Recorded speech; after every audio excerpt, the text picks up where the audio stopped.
Welcome to Cannabis Capital, the podcast. Blunt truths about the cannabis economy with your hosts, Ross O'Brien and Maggie Kelly.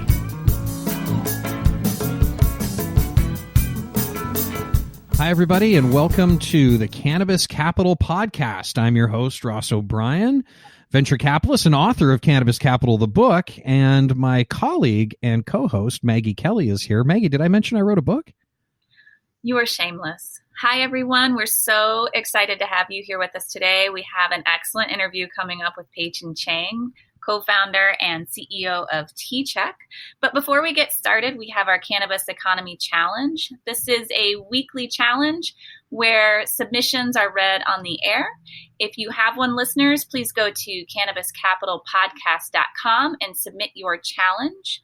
This week, Ross, a listener has submitted that they don't believe that kitchen products, which I believe they mean consumer/kitchen products, are impacted by the cannabis economy. So could you please weigh in on that? Well, I think kitchen products is actually a pretty straightforward one. And look, we have to look at it quite simply, and I love this challenge. We believe that cannabis has reached the boardrooms of every company everywhere, period. So just look at what's happening with consumer behaviors and whether or not they have the resources and the tools that they need to do what they're trying to do. People are now creating their own recipes at home. They're creating their own baked goods. They're creating their own gummies. They've got their own in-house home use consumption happening.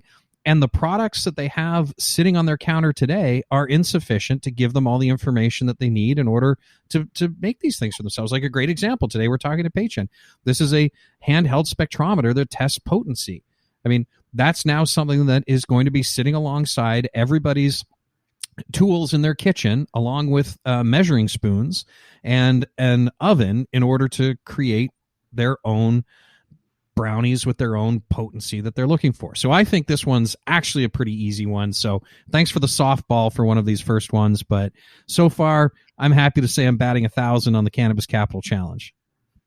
All right, listeners. Well, if you think you can stump Ross, please go to cannabiscapitalpodcast.com and click to submit your Cannabis Economy Challenge. Your submission just could make it on the air. Stay tuned for an excellent interview with Peichen-Chang, co-founder and CEO of TCheck. Hi, I'm Peichen-Chang, and I'm the founder and CEO of TCheck. And my blunt truth is that entrepreneurship is hard. Entrepreneurship in the cannabis industry has that much more difficulty to it. You better be ready for it. Peichen, we're really happy to have you on one of the first episodes of Cannabis Capital, the podcast. So why don't you tell us a little bit about yourself and give us some background on TCheck? Sure. Thank you, Maggie and Ross, and I'm honored to be invited to this show. So I'm probably actually one of the last people you'd ever think would get involved in the cannabis industry. I was a military brat, and my father was in the military. And so it's about as conservative of a childhood as you can possibly imagine. I mean, military air base in Japan, which is a fantastically conservative country. All along the way, you know, as I went through school, undergraduate in New York, at an engineering school, no less, and all that, something opened my eyes a number of years ago. And that something was actually a friend of ours. Okay. And so I grew up with a whole cannabis is bad kind of thing. But one of my friends came to me and said, hey, you know what? I treat my Parkinson's with, and this was somebody I very much respected and somebody I would have never thought was a pothead. And she wasn't a pothead. Okay. She was using cannabis to control a medical condition. And so that kind of cracked my eyes open. And she said, hey, I use edibles to control my Parkinson's, and can you help me out? And being an engineer, of course, I'm all about, hey, let's go make a cool widget. And so we went and did some research, and part of my research was going out and talking with a whole bunch of folks who use cannabis. And boy, did my impressions change. It was an eye-opening experience. And I found that there were doctors and dentists and lawyers and accountants and all these professionals, folks who use cannabis to manage something, whether that something might be PTSD for folks who might have been in the military, or folks who use cannabis to manage their Parkinson's or multiple sclerosis or some other kind of condition. And I learned a whole lot from all those discussions, and my impressions for cannabis changed completely. And that's how I got into the business. We built this gadget for a friend And in so doing, it was a life-altering experience. Well, I can relate to the military upbringing. My dad was a drill sergeant in the Army, so that was fun. If he ever offers to walk you to school, say no. Yeah. You're marching. Yeah. You stay between these lines, and very much between these lines. Peichen and Maggie, since you both had a front seat to military experiences in your family, Peichen, what from those experiences translate to entrepreneurship? What did you observe and things that we want to talk about entrepreneurship today? So what sort of things did you observe that you have now been able to adapt or would recommend other entrepreneurs think about when it comes to leadership and discipline and starting a business? Okay. So actually there are a lot, and I didn't even think about it until you just mentioned it just now, Ross. So first off, you read in like novels and stuff like that about the military people, like failure is not an option, right? Well, you got to go into building a company of failure is not an option. You're all in on this thing, okay? And so my wife and I mortgaged our house and dove into this thing. We cashed in our 401k and we dove into this thing. And so, yeah, failure is really not an option. Number two is discipline, okay? Because as I mentioned in my opening, it's going to be hard. And you really have to have the discipline to push through some of the painful times. And there are going to be some. No matter what you do, there are going to be some painful times.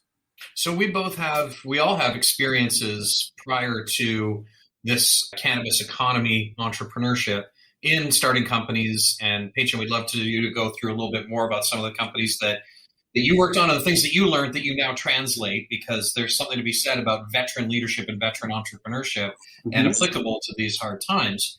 But when you talk about failure is not an option and discipline and the commitment, what do you see that enables you and your team to take that extra step to not give in where others might? Because that's just something that happens in a lot of entrepreneurship. Sure. So this is not the first venture, right? So unfortunately, although I say failure is not an option, I have failed. Okay. Now, having said that, I've brought a lot of those learnings forward into this company. Okay. So one of my earlier failures was I was too protective of my intellectual property. So one of my guys and I invented something. It was neat. And we were almost afraid to tell people about it for fear of them stealing our ideas. And then somewhere along the way, I learned that the worst thing that happens is not somebody stealing an idea. The worst thing that happens is nobody wants your idea. Yeah. Right? There you go. That would really suck.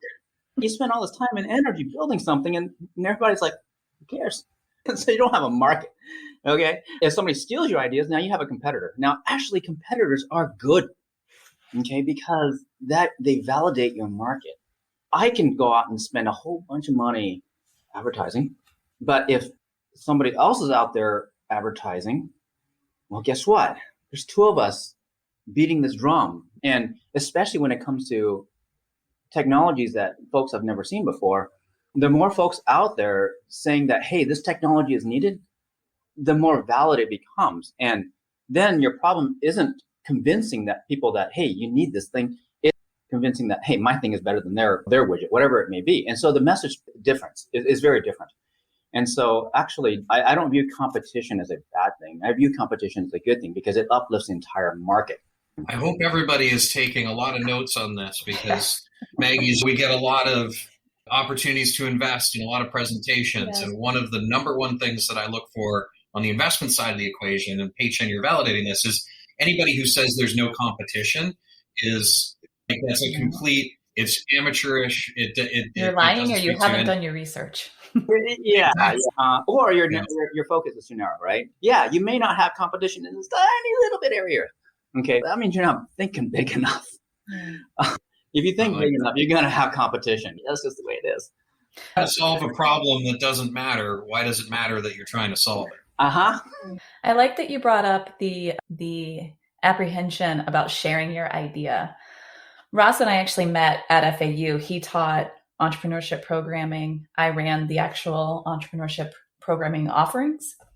And part of that included our Entrepreneur in Residence program. So aspiring entrepreneurs, students could come in, meet with someone who's been there, done that, built, in some cases, billion-dollar companies. And I would set up these free one-on-one mentoring sessions with these geniuses. And I'd have a student sit across from my desk and say, well, what if I don't have an NDA? I mean, I can't share my idea. I'm like, okay, let's back up a bit. You haven't built anything yet. And obviously you're identifying how hard entrepreneurship is. So if it's this hard for you, it's going to be just as hard for someone else. So like, it doesn't just turn around someone's created your idea overnight. That's just not how it works.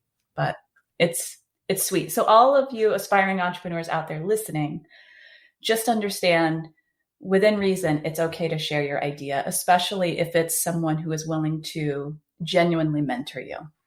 Free yourself. Yeah. And one of the things I've learned along the way is that there are a lot of people really, really willing to help. Yeah.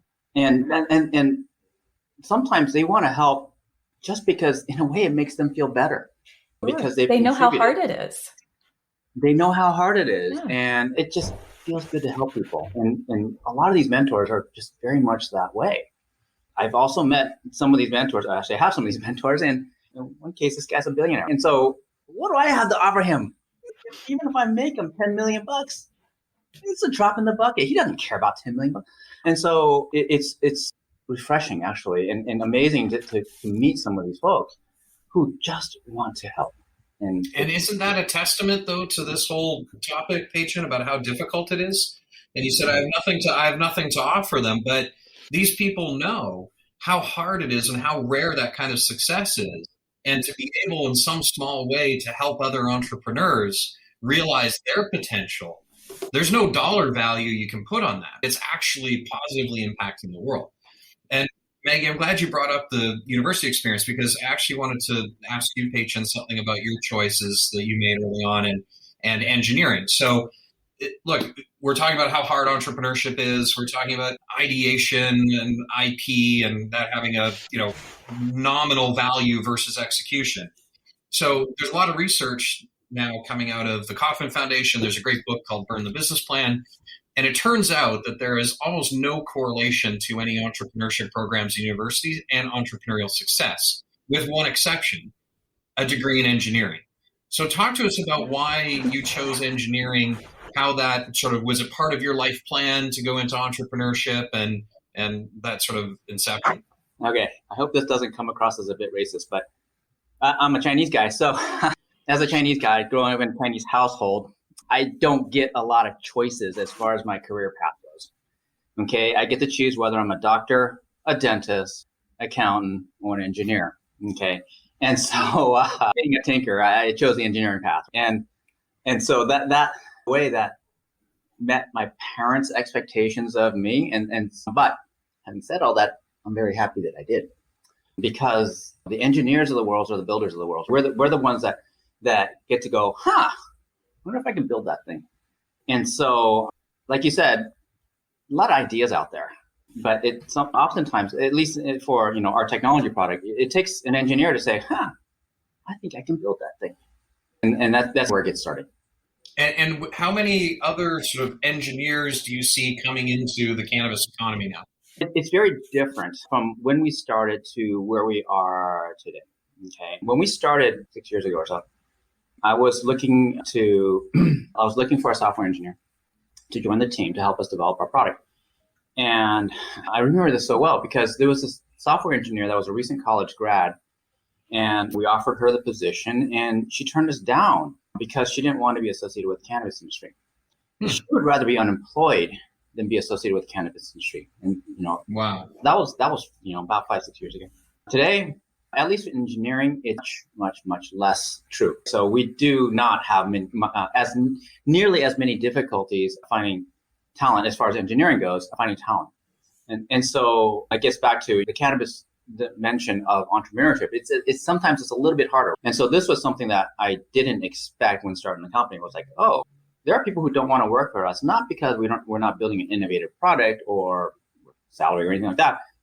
They don't want to work for us just because we're cannabis. And so that was a stigma that we had to overcome. So you're still seeing a lot of those stigmas in the space today. I mean, that's why we talk about, Maggie, the cannabis economy, right? Because when we look at, so we know your company very well. We're investors in your company, Peichen.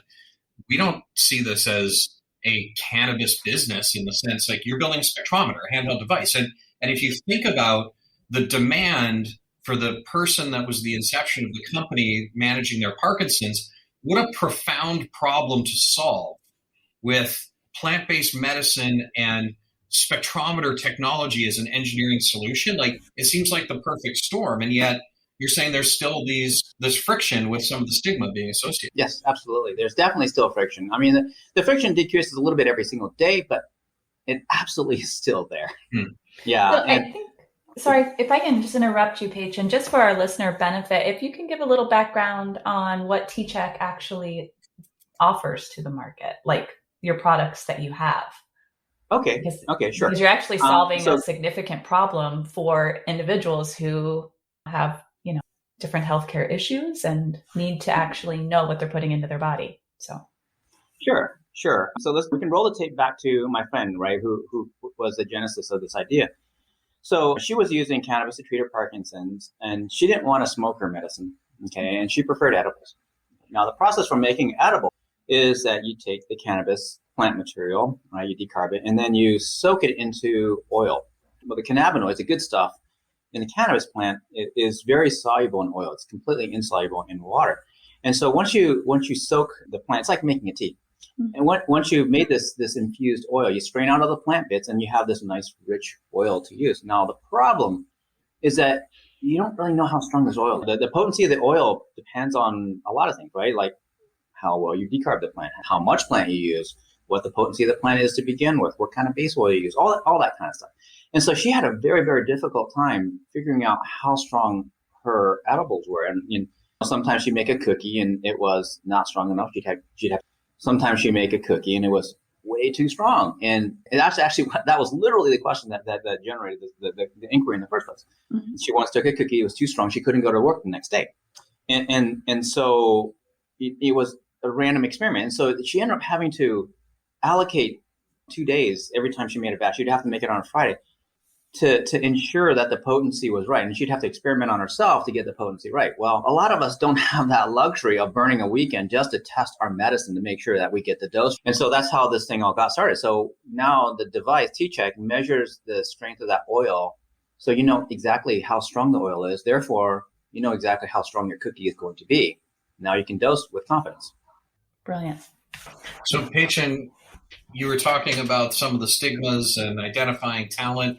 Look, we've seen an incredible team that you've put together. So maybe you could talk a little bit about your team, how you've recruited them, what are the things that you look for? And for those aspiring entrepreneurs out there who are starting their own businesses, what are your recommendations for them recruiting, or people who want to go work at an innovative company like yours? How should they approach it? So yeah, I'm an old guy. See the gray hairs. And so what that means is I have a bit of experience. I've worked with a whole lot of people over the history. Now, I would say probably a very large, I don't know what the number is, but a very large percentage of the core team that's developed TCheck were guys I worked with in the past in previous iterations or previous cycles of my career for X, Y, or Z large company. And so I think that was a massive part of the early team. All the co-founders actually all worked together at one point, right? One of the guys I used to play tennis with, he used to spank me at tennis all the time. The other couple of guys I used to bicycle with. We do these really, really long bike rides. And so that's how we got to know each other. Now, one of the key things is you hear about these stories about people being successes pretty quickly. More times than not, it takes a bit of a slog. It's a 5-year overnight success. And so what that means is you got to live with these people for a very, very long time. Okay. The team spends a lot of time together. I've been to their houses, well, actually for many all-nighters to develop the product or come up with strategy or whatever. And so you better like these people, or minimally, you better damn well respect these people, okay, for what they have to contribute. And so that is a super critical part of formulating team. Now, as we continue to grow our company and continue to hire, a quote from my roommate, one of my college roommates comes to me, which is attitude is everything.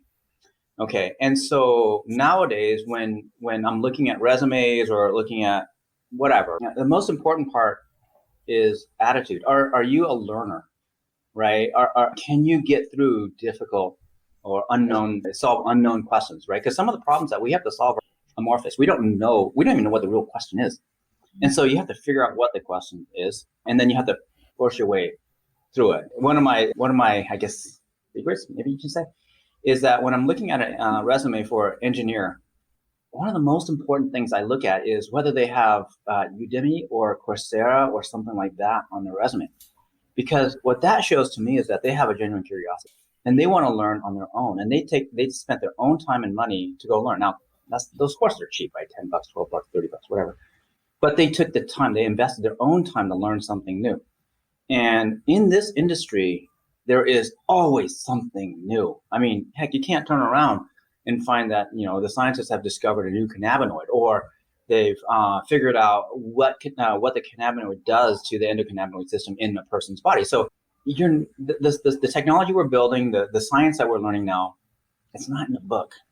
You have to go figure it out. And you have to go hunt down that information. Well, I mean, a lot of it's in my book, Peichen, but stay in your lane, Ross. Did I mention I wrote a book? The O Cannabis Conference and Expo returns to Toronto, June 1st through the 3rd. This exciting event is free for cannabis retailers and will feature Tommy Chong receiving a Lifetime Achievement Award at the O Cannabis Industry Awards. There are still good booth locations available. For more information about exhibiting or to register to attend, go to ocannabis.com. That's OCANNABIZ.com. I love this, Peichen, because and I think this is why we work so well together, we echo that continual learning sentiment from the investor perspective. So we have our guiding principles published on our website, and these guiding principles are what we believe are critical elements and foundational elements of entrepreneurship, period. Forget what sector you're in. And one of them is continual learning. And so we look at the challenge of entrepreneurship, much like yourself. I've had many failures along my career as a young guy starting companies, et cetera. One of the things that becomes consistent is it is about perseverance, and it is about learning how to manage within that entrepreneurial construct, which is you don't have enough information, you don't have enough resources, you don't have enough time, but you got to make decisions. And so when those decisions are made, right or wrong, we look at it from saying, well, what is the thought process? It's not about reading a business plan or a presentation saying, oh, you've got all the answers right. We want to understand what was the thinking that was in it, right? Given the constriction of resources and information that you have, what sort of thinking went into that? Because like you said, and we see all the time, it's all about the people, right? So one of the things we look for as well as listeners, it's continual learning. That's absolutely critical.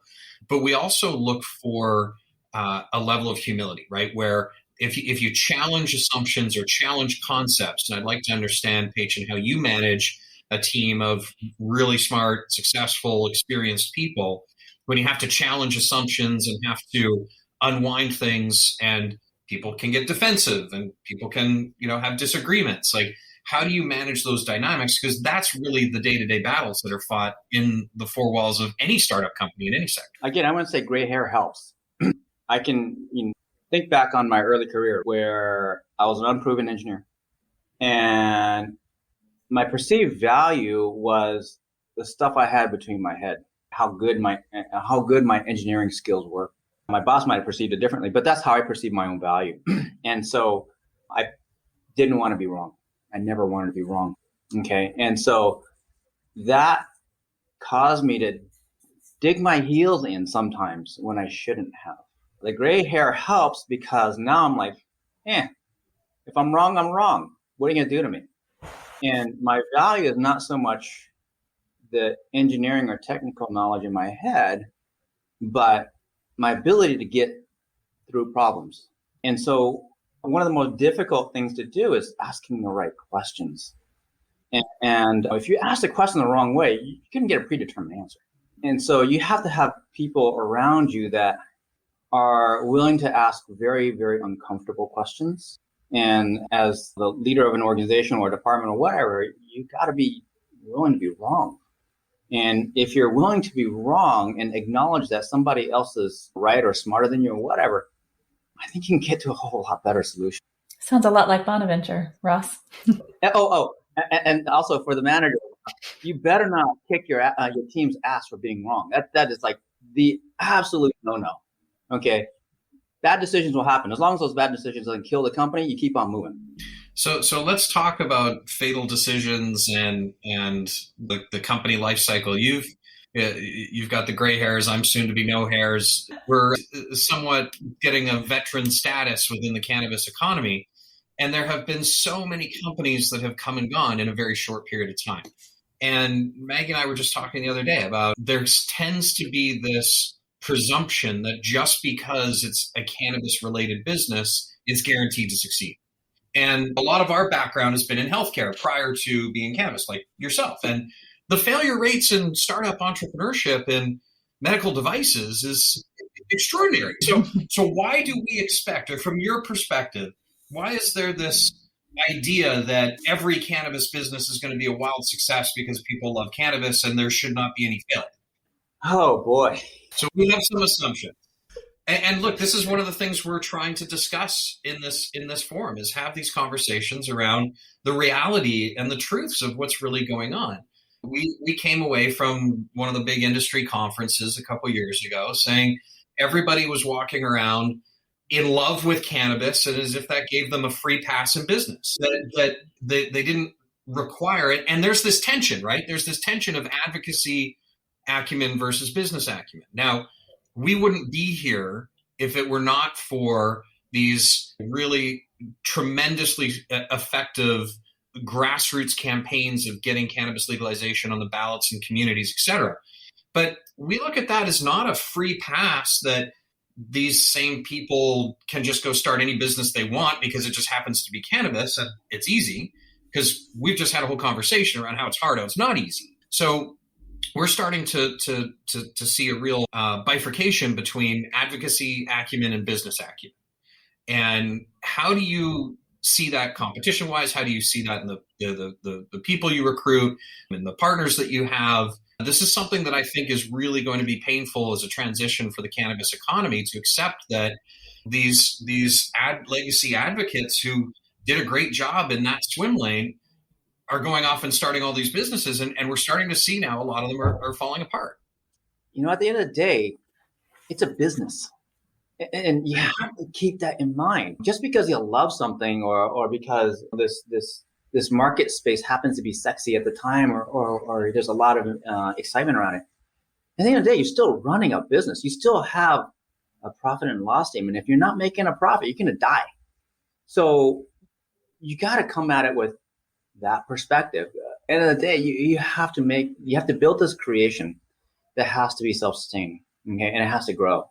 And desire alone, I guess desire alone isn't enough. I mean, look at things like electric cars, right?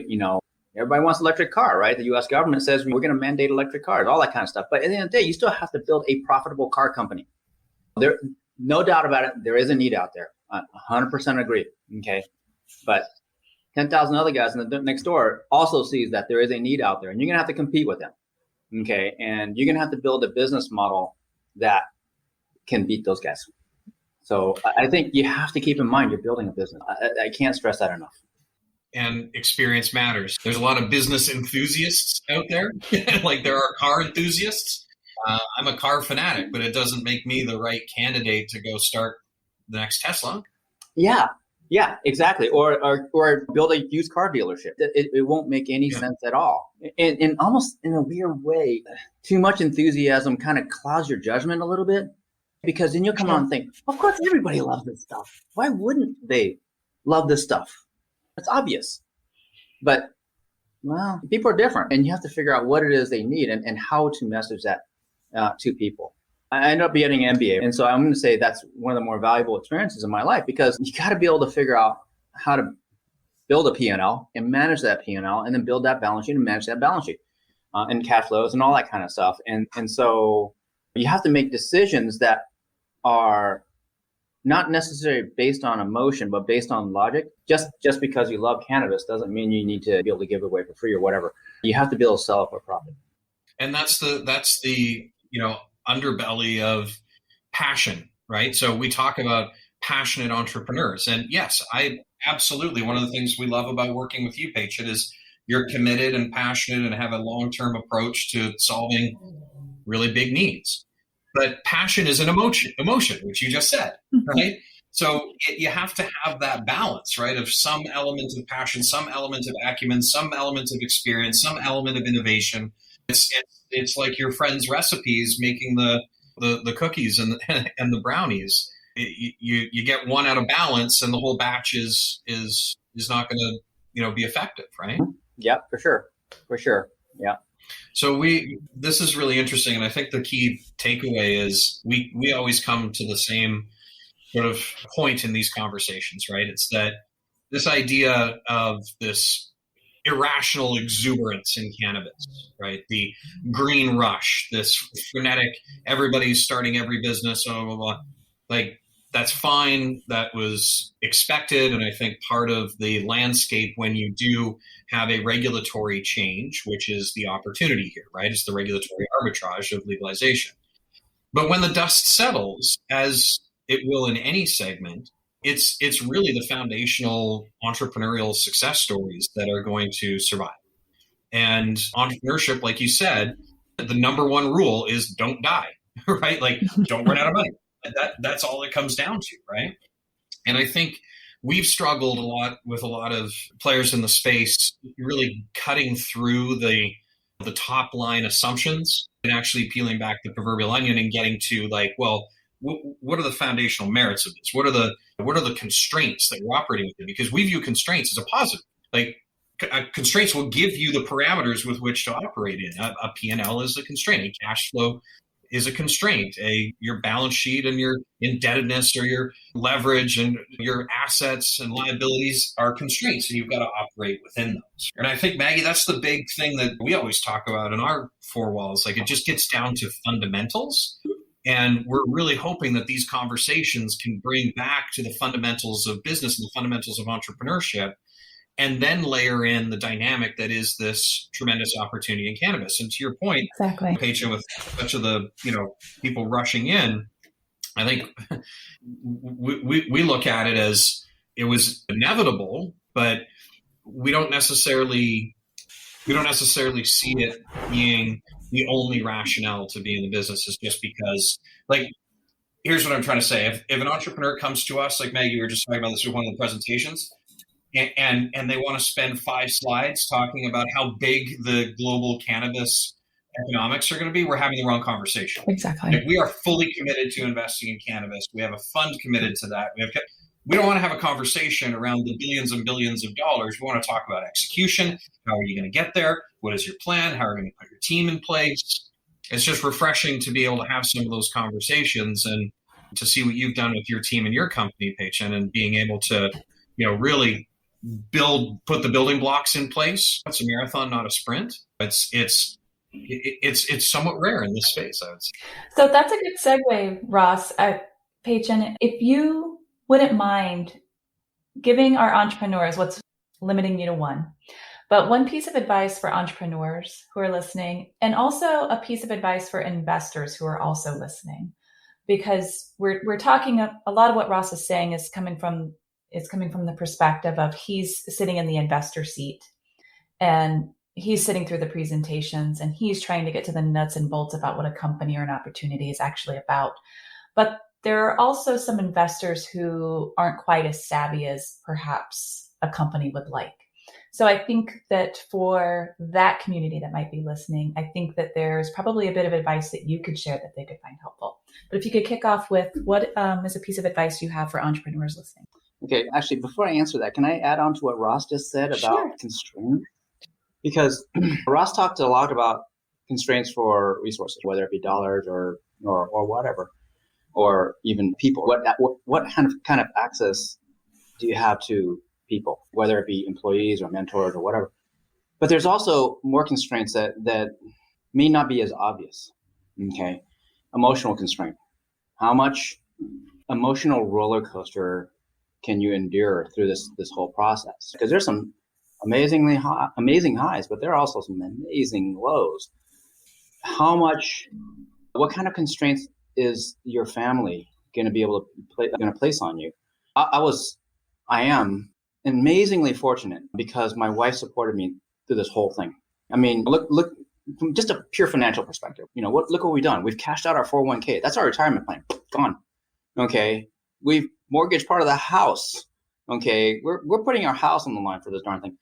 And that's a bet that she has to make every bit as much as I do. The constraints placed on your children. Okay. I have 3 kids, and you're going to spend a lot of time on this thing.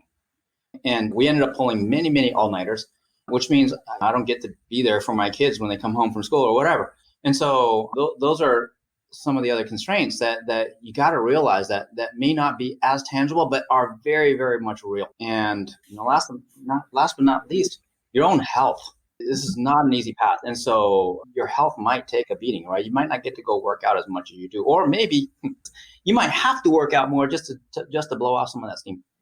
And so be honest with yourself and figure out, okay, well, am I really in this thing? How much am I really willing to commit to this thing? And how much am I willing to commit my family to this thing? And there are going to be naysayers out there, whomever they might be. And are you willing to say, okay, well, thank you for your input, but I'm going to plow ahead anyway. And so those are some really important factors that you really got to think about, because there were times when there are people that came up to me and says, "You walked away from what salary to go do this? Are you out of your bloody mind?"